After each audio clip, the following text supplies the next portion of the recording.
sweeties, how are you doing? Welcome to Naya Sim. If this is your first time of coming across this channel, sweetheart, kindly smash that subscribe button, turn your notification so you all are notified each time I upload, and please give this video a thumb up.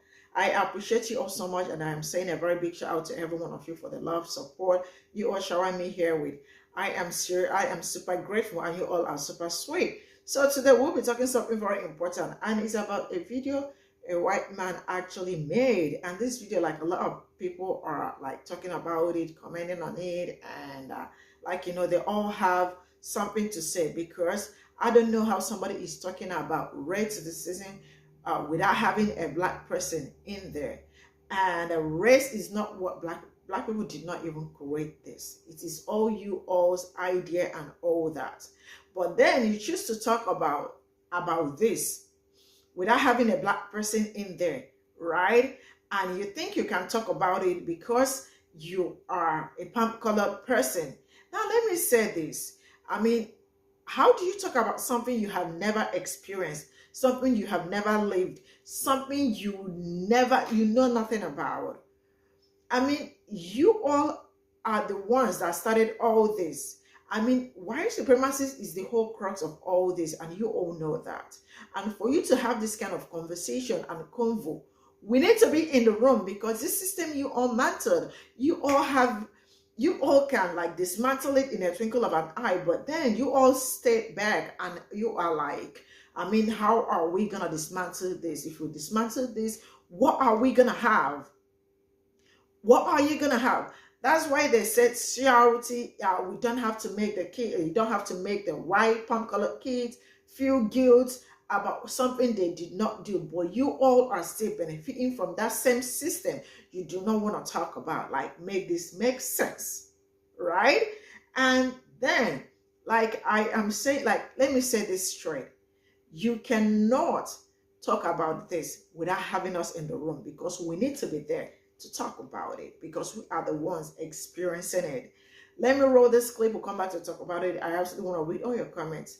Let me know what you all think in the comment section, and straight up, let's get into Not all white people are racist. That statement is racist. White people can't be victims of racism. Any discrimination based on skin color is racism. No, racism only exists when discrimination carries the power to oppress. And since white people have all the power, they can't be oppressed. And if they can't be oppressed, then they can't be victims of racism. You're just changing the definition of racism to justify discrimination. And even by your definition, a vulnerable white person can still suffer racism from a powerful black person. Race was created by white people so that Europeans could justify the maintenance of the Atlantic trade route, which sustained whole industries upon the stolen resources and labor of indigenous people in the Americas and Africa. Africans sold their own people into slavery, not because of race, but even freed slaves went on to own slaves. That's just internalized racism. But why are we still talking about this? Didn't the civil rights movement rectify racism? It's not rectified until black people get the reparations they deserve. White people shouldn't be punished for the deeds of their ancestors. Black people are being punished for the deeds of white people's ancestors. Most white people are not descendants of slave owners. Yeah, but they still benefit from the economic prosperity that slavery brought to this country. So do black people. If you go back far enough, all of us are descendants of tragedy and horror. Are you all lives mattering me right now? I just don't think that white children should grow up feeling guilty because they're born white. And black children shouldn't be made to feel lazy, dumb, dirty, or violent simply because they're black. Agreed. People should just treat each other equally regardless of race. We tried that, but equal treatment of all races produces unequal outcomes in a racist society. Race-neutral policies have left black people with worse health outcomes, underfunded schools, and mass incarceration. All of those racial inequalities are the trickle-down effect of past racism. But those effects are reinforcing themselves because our institutions are still systemically racist. Things like affirmative action would allow more black students to get into universities. Why can't their merit get them in the universities on their own? Because university admissions are biased towards students that have white values, white educational standards, and white perspectives. Education is education. There is no racial bias in math or science. Of course there is. The search for objective truth is an enlightenment value that privileges truth to the majority perspective. But that's a democracy. Do you know how hard it is for poor black families to escape poverty when their schools are underfunded, medical workers are unfamiliar with black bodies, and predatory lending leaves them drowning in debt? But isn't it possible that black culture's tendency to view their suffering through the lens of racism might be holding black people back? The worst parts of black culture are a product of racism. Rap music might be leading to increased violence. Rap is just a healthy expression of young people's pain and anger. Okay, but soul food isn't the healthiest food in the world. It only became unhealthy because slaves couldn't find or afford the ingredients to the original African recipes. But despite comparable economic conditions, black people on average buy more luxury items like cars and jewelry. Black people don't have the privilege of being respected on sight, and so they buy valuable things to be treated treated as valuable. But that sounds like class discrimination, not race. They're synonymous in America. Most black people are middle class. And yet that's not what you see in the news. Black crime is all you hear about. And don't even get us started on the over-policing of black neighborhoods. They aren't over-policed, they're under-policed. What? Crime is higher in densely populated cities. Black people are higher in population in those cities. Higher crime in smaller areas means that officers are spread thin, therefore less efficient and more aggressive policing ensues. Plus, black people do commit more racial crimes than white people. No, most black people just live closer to white neighborhoods than white people live close to black neighborhoods. But that doesn't explain why black people commit most of the murders in this country. That's just because white neighborhoods are less policed, so white people are more likely to get away with murder. But black communities are benefiting the most from mass incarceration. Crime rates are dropping. Explain to me how stealing fathers from the home benefits families when having a two-parent home is one of the biggest predictors of health and wealth outcomes in children. Criminals don't make good fathers. Some kids are better off in a one-parent household than a house full of gangbanging and drug dealing. The prison system is creating these criminals by releasing them with more psychological damage than they went in. That is, if they aren't killed before they're arrested. If it wasn't for social media, police officers wouldn't even be held accountable for their brutality. But it's also social media that fed us the rage that led to riots and looting during the BLM protests. Or they just wanted a reason to go outside. They were fighting for justice. But then the whole anti-racist movement created a cult of white zombies that hated themselves for doing nothing wrong. Ooh, your white fragility is showing. I'm only half white. You're white passing. You don't know me or what I've been through. You might be oppressed, but you aren't oppressed for the color of your skin. Defining me by what I haven't suffered tells you nothing about who I am or what my life is like. Plus, racial diversity quotas have made being white a huge disadvantage to employment, dating, and admissions. No, it just created opportunities for minorities that were once marginalized. And we're only forcing representation until we can remove the obstacles that are keeping diversity from happening naturally. But if we're competing for the same number of jobs based on race, white people, as the majority population, have a far larger pool of people to compete with. Oh my god, why do white people insist on pretending to be oppressed? Because the only alternative given to them is to be racist. Intersectionality has created the Oppression Olympics, causing everyone to clamor for any minority status that might move them up the rungs of victimhood. And critical race theory embraces the Marxist idea that if you're not oppressed, you're automatically an oppressor. And they want to teach this to our children. It's the truth! Your wealth is always at the expense of the poor. Do we really want to be teaching kids that a happy, healthy life is reserved for those who have power over others? Better than black kids being confused about why life is so much harder for them than their white counterparts. Why do you think black people think bleaching their skin will make them more desirable? I don't know. White people tan their skin to appear more desirable. That's different. Black people straighten their hair to assimilate into the white workplace, while white girls get butt implants to appropriate black culture. It's not always appropriation. Sometimes it's appreciation. Celebrities using black hairstyles, slangs, trends, and fashion aren't adopting the culture. They're siphoning the attention that should be going to black people. They're also bringing more eyes, money, and power to the culture at the same time. That's how cultures grow. No, that's how they get erased. Integration is cultural genocide for minorities. Culture is supposed to change. It's an evolving toolkit of best practices. That's a colonizer's view of culture. Culture is the memory of our ancestors and the wisdom they passed down to us. Then why, as Americans with cultural influences from around the world, do we keep referring to our culture as whiteness or blackness? Because being black in America is a unique experience. Every black person in America knows what it feels like to be discriminated against. But the assumption that all black people think, feel, and act the same is the same logic that led to racism in the first place. You don't know what it's like growing up without role models in power that look like you. If the only depiction of your race in films is servants and gangsters, you start to assume that's all you're capable of being. What era do you live in? Black people are represented in films as heroes, scholars, presidents, and scientists. Why does it even matter? No one struggles to relate to leads that dress differently or have different hair color from them. We need white people to see power and beauty associated with minorities. It's not just to feel pride in ourselves, it's for other people to understand our perspectives. Sure, but voicing an animated character that's not your race is being treated as if it's blackface. We can discuss that after they take down all the statues of Confederate slave owners. But we can't judge history based on modern ethical standards. But we don't need to glorify them either. I'm pretty sure cancel culture already skewered anyone with racist intent. Overt racism might be dying, but covertly, people still discriminate based on race. Every group of people tends to prefer and feel safe with people similar to them. That implicit bias is still racism. There's only so much microaggression a black person can take. I think you're both mistaking genuine confusion and curiosity for aggression. Most white people only act awkwardly in front of black people because they're scared of saying or doing something that can be seen as offensive. Treating black people like idiots, accusing them of stealing, and belittling service industry workers is not an accident. Nobody's approving of Karen behavior. I was just talking about hair touching and unnecessary compliments. It's gonna take way too much emotional labor to explain this to you. But I want to understand. You want to be forgiven. Don't I deserve that? What are we going to do about it?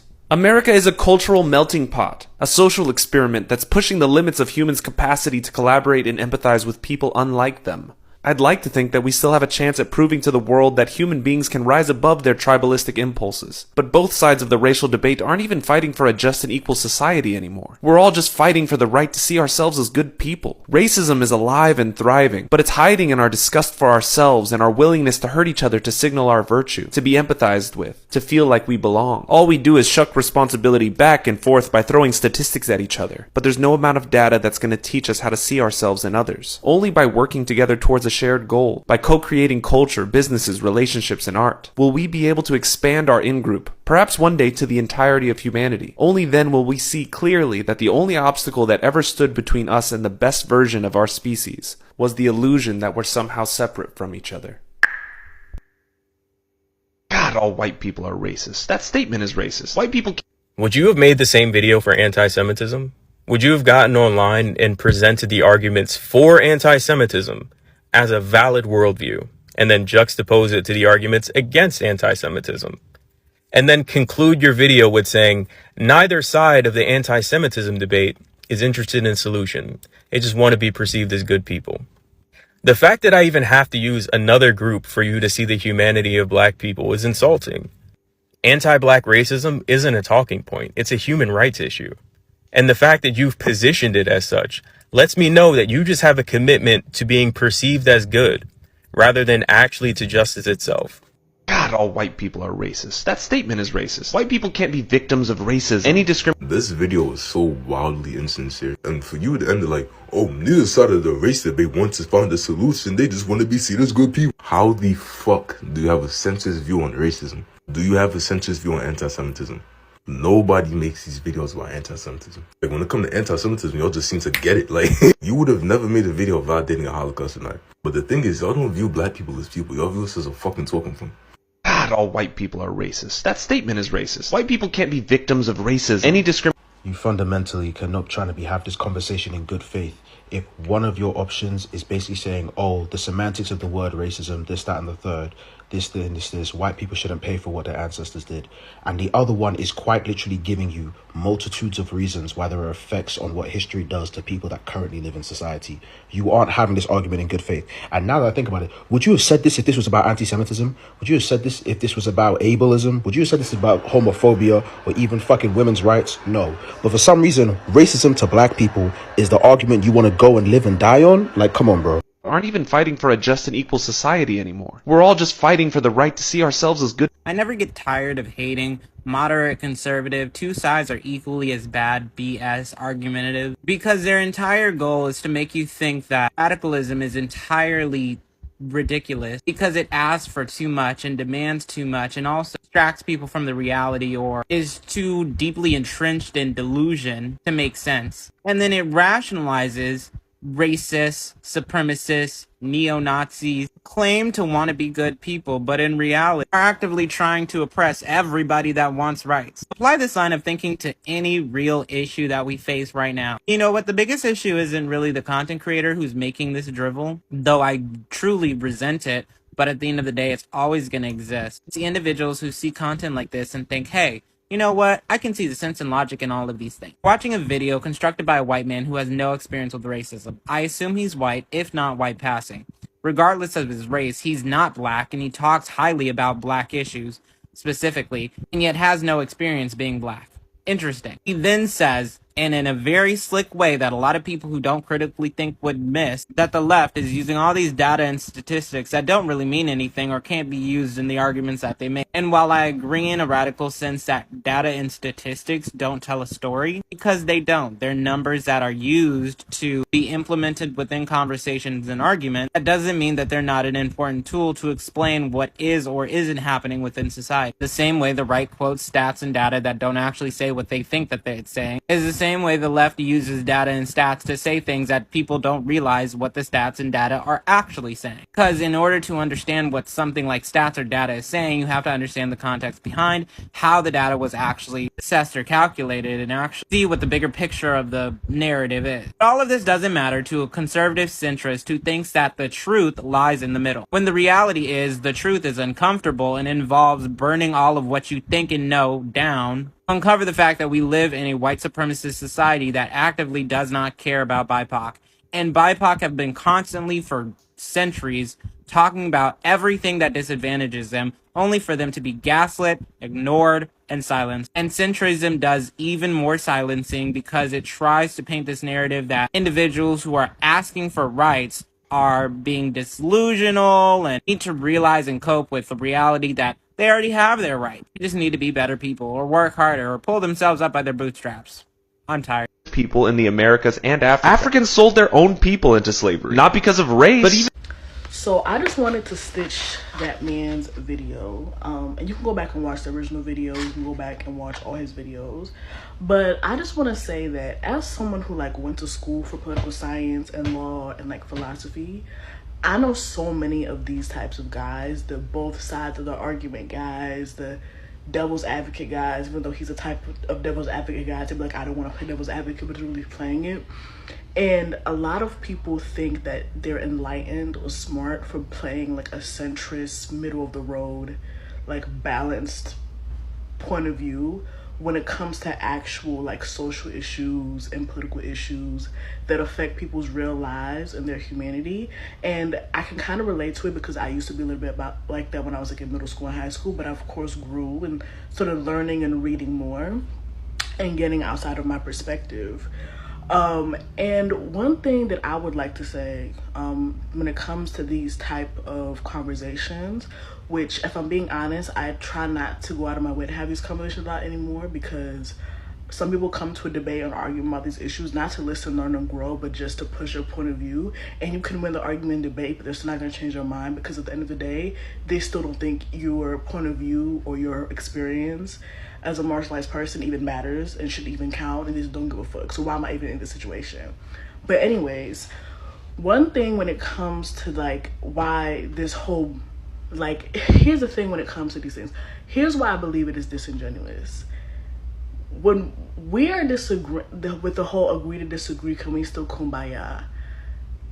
It's one thing if you're disagreeing with me because you genuinely like have a disagreement with me that about something, and like that doesn't mean a lot of things. This is innocuous. If we're disagreeing about like my humanity, about other people's humanity, if we're disagreeing about laws and policy that will literally negatively affect people, mindsets and ideologies that literally believe that some people are lesser than others and will lead to people having less access to rights and personhood and autonomy in society, what the fuck? No, I'm not gonna agree to disagree with you and still think you're a cool person. That's not what we're doing. We're not playing the motherfucking games.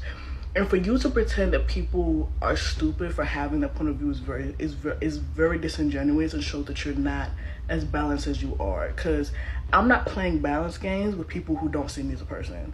I'm not playing balance center of the point of view with people who don't see my humanity. And I just want to end the video like this.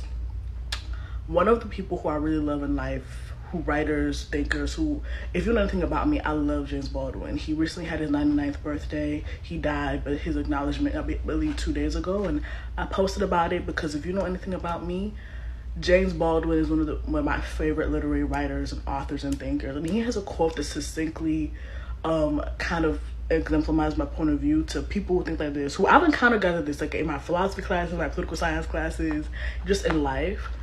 And people, here's my thing to people like that. Here's what I would say. Here's the quote that I think shuts us down wholly and beautifully. And James Baldwin says it in the way that only James Baldwin can. We can agree, his quote is this: we can agree to disagree and still love each other. However, that ends when the disagreement is rooted in my oppression and my denial of my humanity and my right to exist. That's when that ends. That's when that ends. Point blank, period. It doesn't mean I'm gonna hate you, it doesn't mean I'm gonna be mean to you, but I'm not gonna be in community with you. And I'm probably not going to be as close with you as I want to be. And yeah, I'm not gonna trust you less because I'm not gonna agree to disagree about my or other people's humanity, right to exist. And if your disagreement is rooted in that oppression of other people and their humanity and denial of their legal right to autonomy and the right to exist, we're not playing them games. We're not agreeing to disagree and loving each other.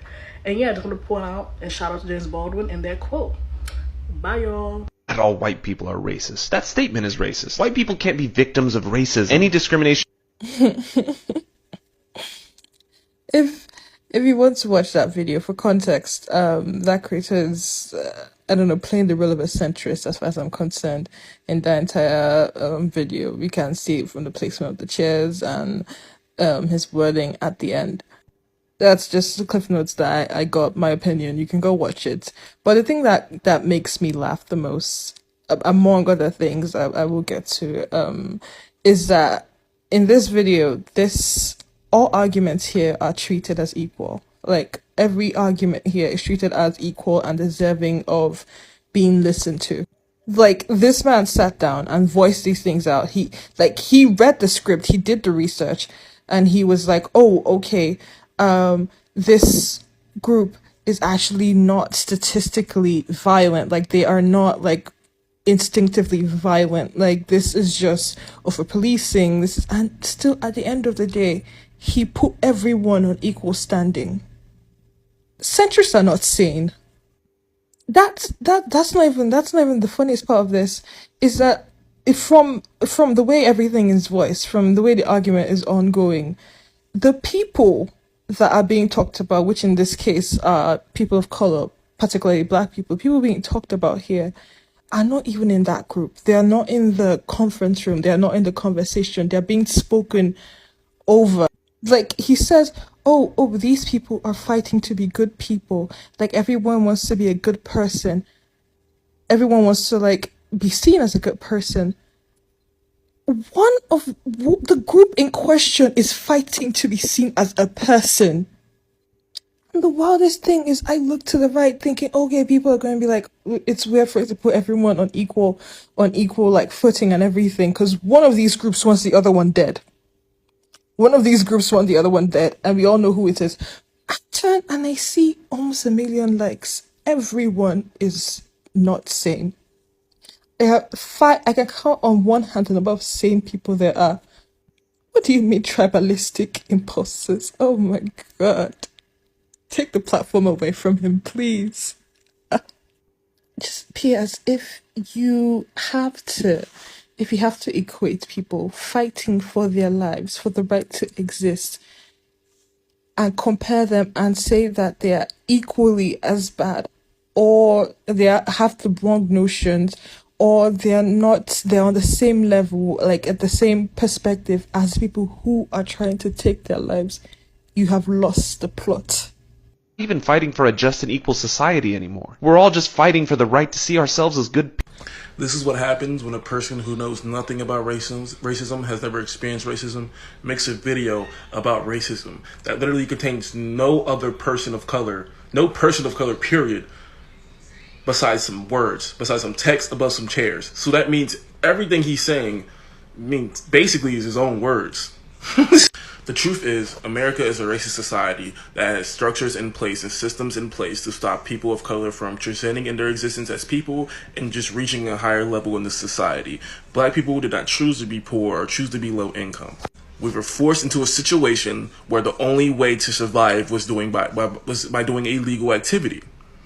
So when there's a bunch of people robbing and stealing to feed themselves, who's the bad guy? The person who's robbing and stealing to feed themselves, or the person who put them in that situation to begin with? And if you can understand that simple thing, you will understand why there isn't two sides to this story.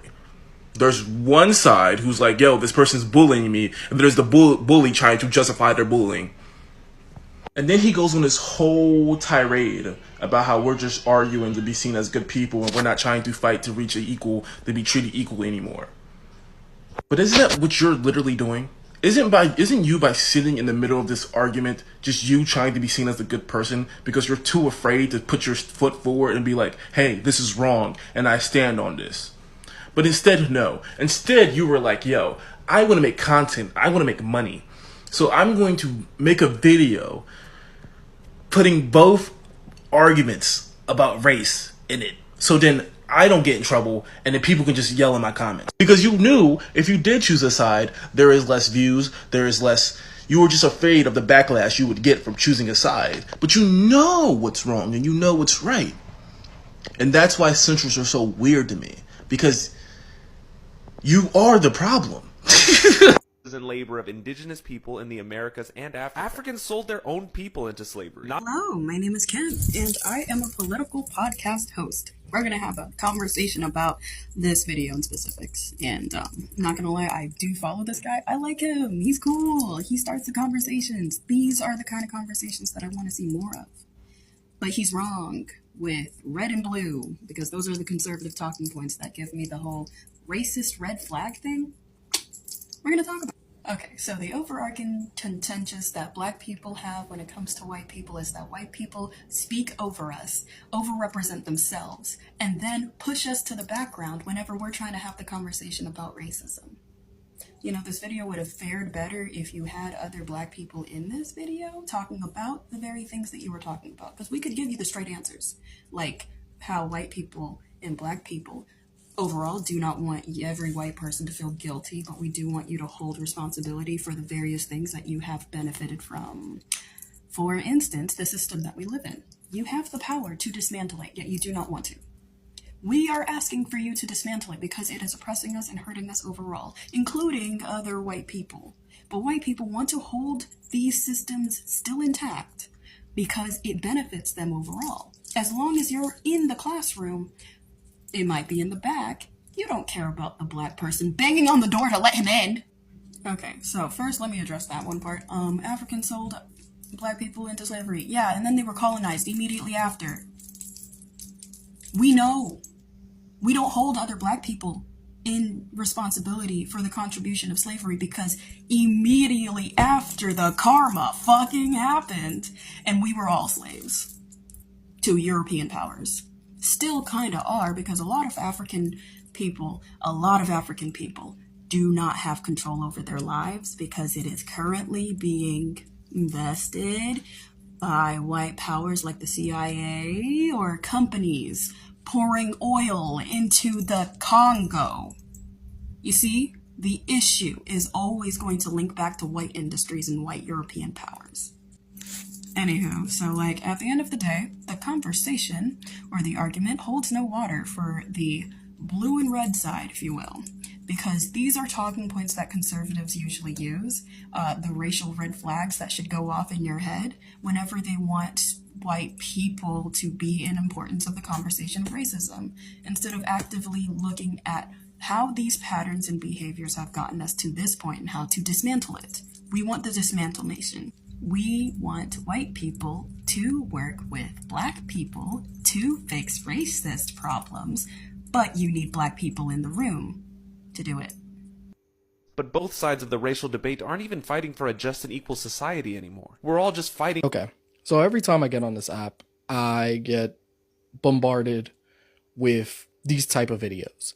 And I understand that this guy is probably trying to make a point that in his perspective, you know, we may need to actually just be fighting for equality and all this stuff like that.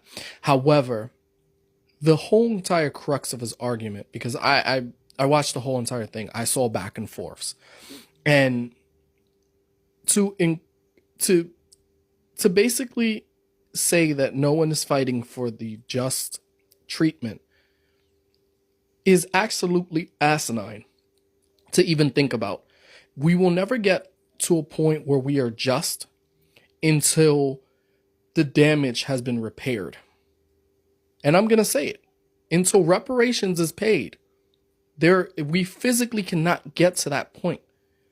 Because you have people that are have privilege based off of the enslavement of a group of people.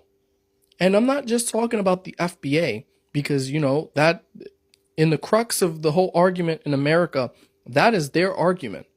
But it goes for all of us. White supremacy is the whole crux of the argument, for lack of better words. All of us were fine where we were at. We weren't the ones causing the problems. Then you bring us over here, and I'm 100% sure that I can speak for the FBA family. You brought us here, and it doesn't matter what country, And you erased our identity. You erased our languages. You erased our knowledge. You basically wanted us to feel inferior. But in all actuality, if you hiding, you have been the one that's been inferior. And until we can repair this and we can move past this nonsense and you give what you owe, we are never going to get to the point where this is a just system. You write all the rules. You keep us impoverished. You keep us in areas where education is the last thing anybody's worried about. Any sort of stereotypes, you're the reason they're created. How can we possibly move past it when these things here institutionally and systematically affect us on a daily basis? A lot of them can move to their neighborhoods, go back to wherever they came from, and it be like nothing happened. We deal with this on a daily fucking basis, and the only thing that anybody can actually think about is, hey, how about you forgive that person? How can I forgive that person when they violated my family? When I have that person's blood inside of me that should have never been there? How can I physically forgive someone when they wronged me on every situation? But forgive, massa, let me forgive you. Bull. And I'm so tired of people stepping into these arguments and pretending as if we need to be able to forgive these people when these people don't even fucking forgive them own selves. And then they won't even be honest with the conversation. It's the same nonsense with the critical race theory thing, where everyone wants to say, oh man, it's so dangerous because you're making white kids feel bad about themselves. Forget that. We're telling you the damn truth and you want to sugarcoat it like it's Dr. Seuss. So no, we are never going to get to that point until either reparations is paid and we can actually repair the amount of nonsense that has happened. And I'm not talking about just one area. I'm talking about globally. Then we can probably think about getting back there. But for all the years of the transatlantic slaves trade and all the years that everyone else has been inferior, even though throughout all the decades, and I'm talking about the generations and decades, of us being the actual educated ones and them being the inferior ones, and yes, I will say it, we were the reason that modern society even exists. But whatever. What do I know? What do I know? It's not like it's my ancestors. But whatever. You know what? I'm supposed to forgive and forget. But it's never going to happen. And I won't forgive. I won't forget. And maybe even after it's paid. And we're talking about after reparations is paid. And we can finally get to some sort of decency amongst everyone. I'm still not going to fucking forget. You guys stripped me of everything. You brought me to a new place. You brought me to places that I shouldn't have been. You violated my family. You violated my ancestors. You guys are the ones filled with the feelings of guilt, not me. Not me. So when you guys can actually get over your guilt and you guys pay that reparations and you give everything that we are owed, then I'll start to think about it. But until then, don't hold your breath. But both sides of the racial debate aren't even fighting for a just and equal society anymore. We're all just... This is you right now. This is how you sound. Both sides are bad. Are you serious right now? Trying to justify whether a certain group of people deserve human rights, equal rights, that is something that we should not debate about. It's not something to agree to disagree. I swear, horseshoe theory has caused a lot of damage. It's crazy. This is all I got from the stitches. I mean, there were so many stitches to this, and I absolutely love how Black people actually came out to speak on this, because when I saw the video, I was like, huh? I mean, how do you talk about, especially like, how do you talk about something you have not experienced? because you do not know anything about this and you have not experienced it. You are not in our shoes. You don't know what it looks like, how it feels to, like, you know, to experience all this, but you want to talk about this, and you are talking about it without even a Black person in the room. And I keep saying it, there is no how you want to talk about something, you want to do something without having the people that you are talking about be in the room to talk about it and to sort things out. But it is just all you wanted to talk about it and the rest of it, right? And the number one is that actually they really do not understand that no matter how powerful a Black person is, because I have heard somebody say this to me, like, you know, you are powerful, or you are this, or you are rich. Even no matter how rich a Black person is, Black person do not have any power over you as a white person. They can be prejudiced or anything, but being racism is something they do not have any power to. And I keep saying this, and it's time they get all this right. And we always, as Black people, we fight so hard to be seen. It is not something we wake up to, like everything we are doing, because this is what the system has already, like, you know, the system has made it possible for them to be recognized at every point in time. But for us as Black people, we fight so hard. I mean, some like work triple times harder to be seen and to still remain relevant and all that.